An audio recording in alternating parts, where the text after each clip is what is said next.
Kenneth Okonkwo don't talk and say na coalition might be the only way out when they defeat Tinubu.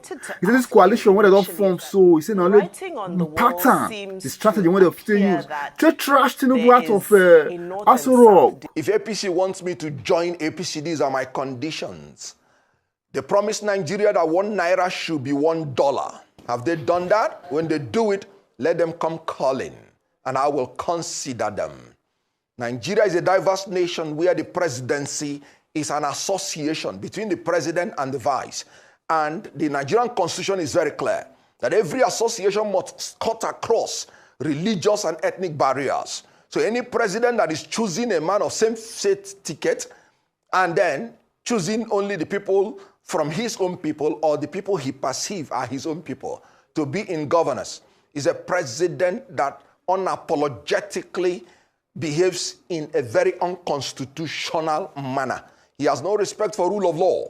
And Aristotle made it clear that rule of law will always be preferable to rule of an individual. Appetite for material things and other self-centered desires perverts holders of office. Apart from sapping our energy, draining our life and enthusiasm, there is nothing else that this government has achieved for Nigeria. And then contemplating that me, that entered politics for the welfare of the people, shall join an APC that is insensitive to the people's welfare, that has punished Nigerians with hunger and hardship. The World Bank report now said that Nigeria will sink further into poverty till 2027. That in Tinubu's regime, there is no hope for recovery from poverty. And they gave their reasons. Structural economic weaknesses, dependence on oil revenue, national fragility, in other words, national conflicts. Look at what's happening in Plateau State. More than 100 persons have died, massacred by unknown people. And the president was in Paris and could not even cut his travel short to commiserate with people from Plateau State. Look at what's happening in Rivers State. A president declared martial law and removed constitutionally elected representatives of the people. And look at what's happening in Benue State. People dying. All the things this president has given Nigeria is tears and blood. And you want to say Kenneth Okonkwo will contemplate going into such an association? I tell you what Dove said, man, said. He said toxic leaders are energy vampires, draining life and enthusiasm out of the people they lead. You want my life and enthusiasm to be drained? No. I reject APC as presently constituted, as a party that does not live up to its promise, as a party that has inflicted Nigeria with hunger and hardship, as a party that does not recognize our diversity, as a party that has given us nothing except tears and blood. A land that God created to flow with oil, with wealth, with gold, is now flowing with tears and blood. Count me out of that unholy association. But now I am a member of the coalition. And we are moving in that direction to solidify the unity amongst all the opposition forces to take out this government that, according to Senator Ndume, is a government of kakistocrats and kleptocrats, the government of worst of us, and the government of desperate thieves. According to Aristotle, he said when man is separated from law and justice, he becomes the worst of animals. And Plato made it clear that man separated from law is the most savage beast.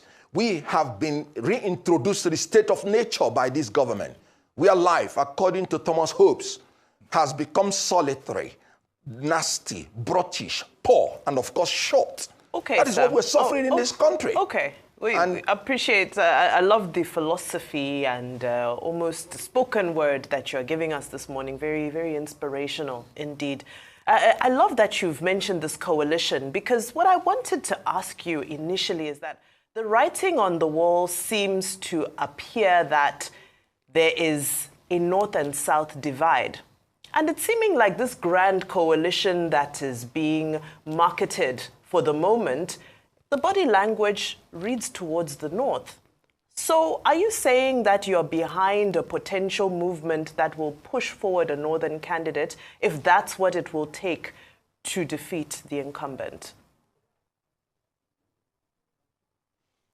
Well, 2023, I was consumed with the fact that there was an agreement between North and South that the North should have power for 8 years, the South should have power for 8 years. And I ran under that canopy. And then we produced a Southern president. However that came. In 2027, it is a different ball game because we are now in the half of the match. If you say you want to bring another Southerner who is not Tinubu to come in, the North will say he's going to spend 8 years. And then that will still breach the agreement. And now that Tinubu is incomparably bad, would you say you give him another 4 years? That we will continue to sink, according to World Bank report, into further poverty and misery? Now, if you get a Northerner who will commence a rule in the middle of the game, would you say that if he spends 8 years, it has not become injustice? It will. Now, if you are in a coalition democratically, how do you choose somebody that will be acceptable by all his colleagues? These are very tough issues. And what I have decided is that, look, there is 4 more years that is remaining. Because we may not be able to choose anybody by selection and make the person to have the buy-in of all the other contestants, let there be an open primary election between North and South in a coalition. Whoever wins should agree to do 4 years to compensate for the injustice that will be meted out to any section. If another Southerner who is not Tinubu wins, he must say that he will do 4 more years to complete Tinubu's regime. If a Northerner wins, then let him do 4 years so that it will return back to the South. Because that is the only way that we may be able to stop this government that has become incurably bad. According to John Locke, when a government becomes destructive of the fundamental human rights of the people, they have the right in a social contract to alter the government, to change it or abolish it altogether. This government needs to be changed, and you have to give in something in order to get something. So basically, that is the only justice of the situation that I have seen. Where did I learn this from? I learned it from Tinubu himself. In 2015, Tinubu sided with the Northerners against Reuben Abati's principle. And the South-South, they were pleading, let them complete their term. But Tinubu, out of self-preservation, out of the below-come philosophy, he said no. He aligned with the North and chose one of his own to be the vice president. He preferred the power going back to the North rather than remaining in the South, so that it will pave way for him in the next 8 years to become president. And that is why he's president today, because of that strategy. So in between the game, and when the incumbent is found wanting, the only way to move forward is by this method that I have enunciated. Well, I'm enjoying myself. I mean, listening to you is like I'm back in one of these classes that I took many years ago, Philosophical Problems and Analysis, where we talked about Plato, Aristotle, Jeremy Bentham, John Locke, and all the philosophers. I'm enjoying myself. But let me ask you a question. This coalition that you say you have joined, do you think that the coalition, as presently proposed, can take Tinubu out of power in 2027? And I ask that because I've read an opinion by Senator Ibrahim Shekarau, former governor, former senator, in which he said, look, the coalition will be making a mistake if the emphasis is on individuals rather than political parties. And that so far, what we're hearing is a meeting of individuals. Nasir Rufai, Atikwa, Peter Obi, going to visit people, going to attend events. And his argument is that, look, this is not about individuals. For you to form a proper coalition, you need to carry the political parties along. Even the Social Democratic Party is now saying, well, we are not part of this merger. PDP governors have said, no, we are not going to be part of it. So how do you form a coalition? And Mr. Nonuga just issued a statement and said, there's nothing called coalition. The coalition is even dead, before it gains any traction. What do you think of those criticisms? Well, we are more than 2 years to the next election. Ruben Abati, you will agree, even in Senate climes, we ought not to be talking about election now, we ought to be talking about administration. And administration has to be at least 2 years before you even contemplate talking about strategies for the next election. Unfortunately, the problems of Nigeria have made most politicians to be looking out for the next election, not for the next generation. So 24 hours, they say, is too long in politics, and you're talking about more than 2 years. Obviously, it took many years before even APC had to be coupled together. So what we are saying is that let the dialogue continue. I was privileged to be a spokesperson in 2023 election. We came on board about 3 months to the time. 3 months to the time, and we overwhelmed the whole system. And you're talking about more than 2 years. The people are the residue of power in a democracy. In 24 hours, if they make up their mind on something and they insist on it, that's the end of the whole thing. What is keeping Tinubu in office now? Because for me, he's already out. What is keeping him in office? What is making people to defect to APC is because of their belief that we are not a nation of law and justice, but a nation ruled by an individual. They believe that if Tinubu sanctions you, no matter what the people think, you are already in there. Let's take the case of Delta State. You understand that Ned Nwoko said that his governor is not a performing governor, and that his governor has not seen the light and has been antithetical to the development of his people. And this was the reason he entered APC. Remember that Omo Agege, for instance, has been nourishing the ambition to be the governor of Delta State. And he also is in APC, welcoming people in. Remember that Festus Keyamo has not been a fan to Omo Agege. And you know what? Oborowere himself, fearing that these people will now use that federal might against him, said the best strategy now, because he has not given us any economic, political, or social indices that APC is performing that made him to join APC. He said he is joining APC too. Why? Self-preservation, which is the law of nature in a state of nature. And now, what do you think will happen in Delta State? You want to tell Omo Agege to throw away his gubernatorial ambition? You may have something else coming. It is easier to steal the mace in the National Assembly than for Omo Agege to give up his gubernatorial ambition. And are you telling Senator Ned Nwoko to now go and fall for Oborowere that he has declared persona non grata in Delta State? So APC is already imploding and will continue to implode until they are blown to smithereens. And we are talking 2 years to the election. I've made it clear that everybody joining APC now will regret it. Because how do you think a nation of 200 million persons will tolerate to continue to be in ad infinitum poverty, ad infinitum hunger, and hardship? Power resides with the people. When the people will speak, all these walls will crack. I can tell you, Barrister, in Nigeria, especially the opposition parties, have not behaved well. They have not carried themselves well. And when such a thing happens, what you see is that the old will die. It will be buried. And that old will form. Oh, okay, Barrister Okonkwo. That will take over this country by the grace of God. Okay. Now, some might say that our biggest challenge that has brought us to where we are now is the lack of ideology in politics. And what's the root cause of that? The root cause is all of these mergers and coalitions of strange bedfellows that come together for the purposes of being able to take power.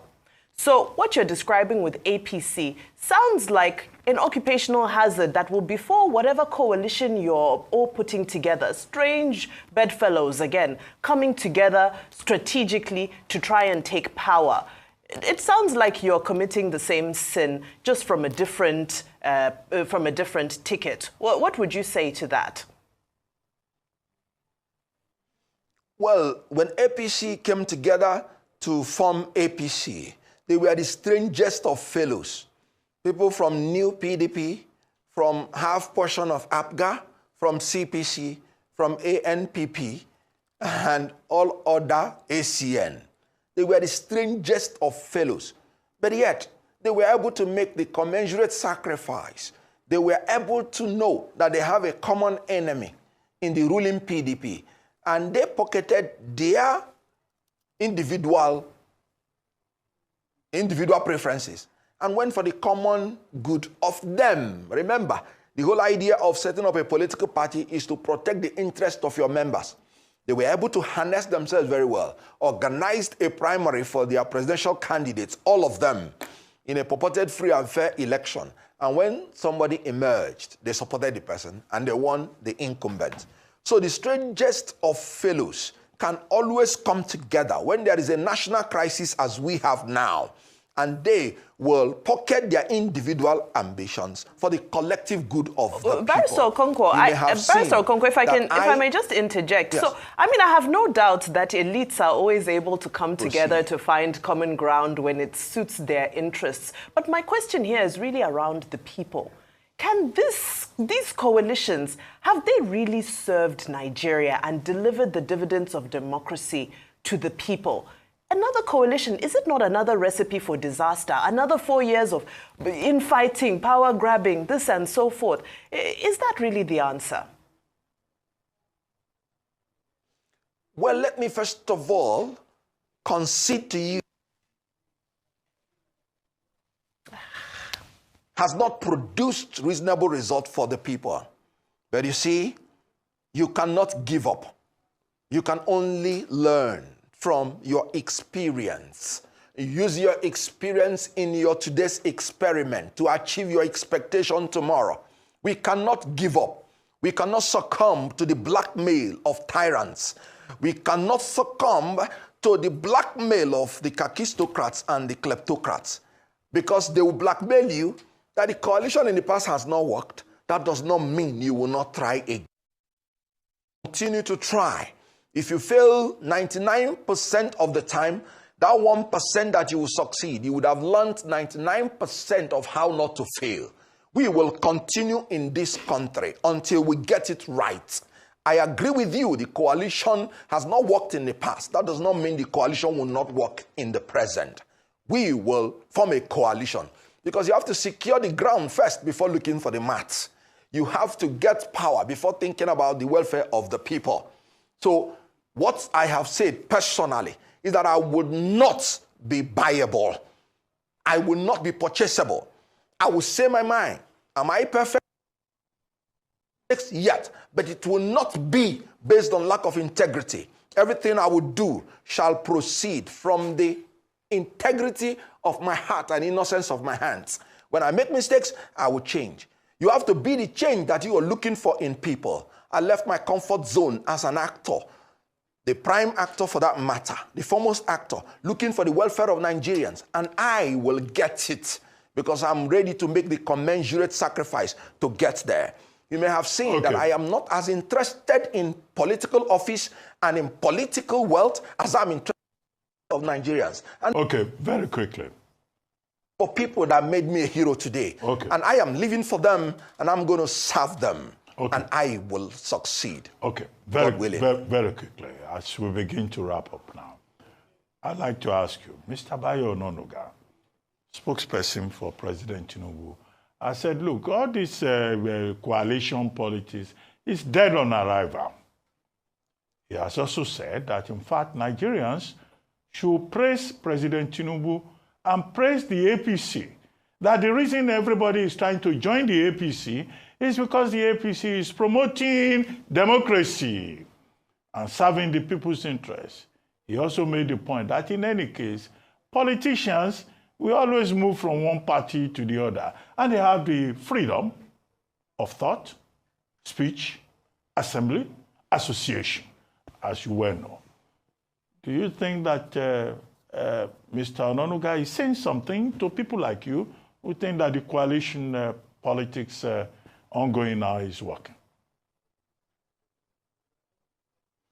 Well, I am surprised you're still taking such comments from such people very seriously. A man who called citizens of Nigeria aliens in their own country. A man who Tinubu is even more sincere than. At least Tinubu has acknowledged in some fora that things are difficult and he takes responsibility. But this is a man that pushes responsibility to every other person except this government. The greatest liability of this president is a media aide like Bayo Ononuga. The World Bank report will say something. The inflation will say something. And they will go and rebase. Have you ever seen where they are rebasing inflation? Inflation means the rate of increase in prices of commodities and services over a period of time.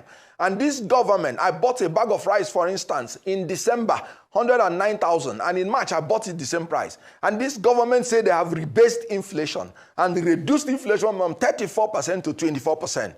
I am not aware of any economics that performs like that. I know you rebase GDP when there are some areas you have not captured, which you are recapturing, and then you are rebasing inflation. What a dubious government.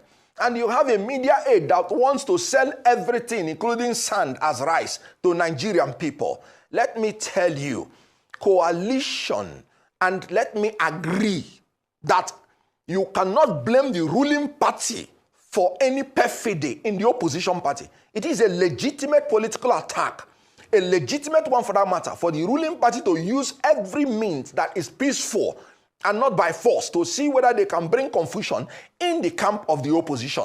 Blame the opposition if they cannot gather themselves together. I am a member of the opposition, and I will always tell them, if you do not come together, you will not win a Tinubu. So if they don't come together, don't blame the ruling party, because most of them are also looking for their stomach infrastructure. I told you that PDP is now a servant of servants, and LP under Abure is a housemaid to APC. So you wouldn't blame APC if they use enticement to destroy the opposition. But you will blame APC for not giving Nigerians good governance. And because of that, Nigerians will determine who will govern them. Let me tell you, they are relying that they will write results.